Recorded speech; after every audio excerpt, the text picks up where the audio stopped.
款一款的人呢，评论输送带来进行定期的检验，各位人也监听也一贯，人农今年的辛苦都有推价的。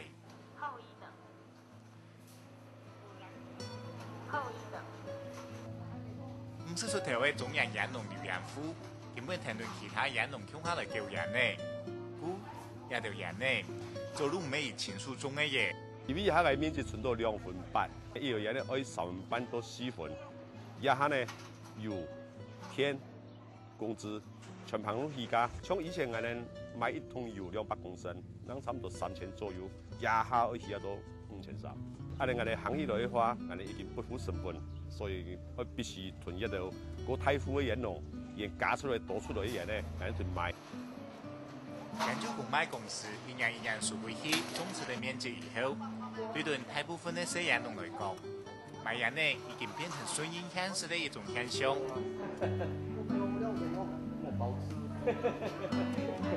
众人呢都基本认，已经冇像过去咁有利润呢。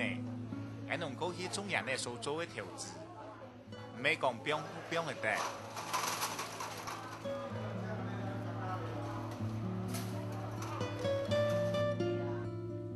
很多能夠嘅人呢，佢哋船歸到路卡，而自從老闆已經上路嘅群人是講，也就全部都係自家出錢買嘢。我哋民嘅70年都開始做下嘅田農啊，付一檔買下去，哦，有個18、9萬嘅樣嘅啦，哦，嗰個邊牧嘅話係30年2萬，哦，我哋見我哋都。一年呢，只種能少呢1週2週嘅樣。行人的沙皮會本錢，假使冇使用，也假使30萬元的行人室，才可以做快同快啲來賣。人入神山協進會理事陳萬祥，以從現場嚟講，國際一樣有人物料上漲嘅壓力。而家人初上一面，台灣還有慈善人業，喺供應價值上還有談判的空間。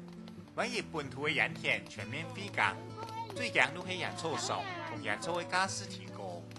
假使財政部確定停止數救人呢，唔是1年的時間，台灣研究公司都算有什麼來服眾，人農喺沙皮上冇會出問題。有人哋都台咩過去話，我哋天農啊，對話係咪？鐵牛啊，就裝備啊，就全部嘅廢槍啊，冇用嘅。包括油桶嘅嗰度冇用嘛，會上路係咪？啊，咁農民人農花到全部喺賣嗰度東西係咪？現人中，喺擺喺度個人農中，人農都係嗰度機器去生產咯，係嘛？所以會生產機器如果講快啊。根據行政院統計處2005年的普查結果。全國的農牧業者一年的平均收入有20萬5千元，假使一個家庭4.4個人口來計算，每年的實際分配冇到5萬元。做農的18利潤，做路崩標高的物價是強強。雖然國際研究公司用數據去眾人的思考，提供一家批105萬元左右的補償，但是人農民人接批政策繼續送下去的工作。都係說明咧農業嘅弱勢同生存下去嘅決心。下個新聞真文字，高雄報道。